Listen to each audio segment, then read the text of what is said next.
তো হ্যালো বন্ধুরা, শুভ সকাল। আশা করি তোমরা ভালো আছো। আর এই যে ছাদে গাছের ফুল, আর এদিকে ছেলে মেয়ে, আজকে সরস্বতী পুজো। তো ছেলেদের সব একই ক্লাসে পড়ে।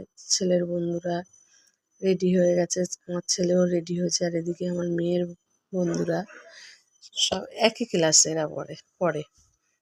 তো এরা সবাই মিলে স্কুলে যাবে। তো স্কুল থেকে মেয়ে চলে এসছে, এসে এই যে আমি লুচি করছি, একটু ভিডিও করছি। লুচি করেছি আর আলুর দম করেছি আজকে। তো আর কিছু করিনি। আর এই যে আমার শাশুড়ির খাবার। তো ওদের স্কুলে কি কি খেতে দিয়েছে সেটা তোমাদেরকে দেখাবো। ওদের দিয়েছে আলুর দম দিয়েছে, আর হচ্ছে ফ্রায়েড রাইস দিয়েছে, আর একটা করে সন্দেশ দিয়েছে। সন্দেশটা একটুখানি হয়ে গেছে, না হাফ খেয়ে নিয়েছে আমার মেয়ে, আর হাফ আছে, ছেলে মেয়ে হাফ খেয়েছে। তো আর একটুখানি এই যে রেখে দিয়েছে। তো সবাইকেই সুন্দর লাগছে দেখতে। তো তো আশা করি তোমরা সবাই সরস্বতী পুজো আনন্দ করছো। তো টাটা বন্ধুরা, তোমরা ভালো থেকো।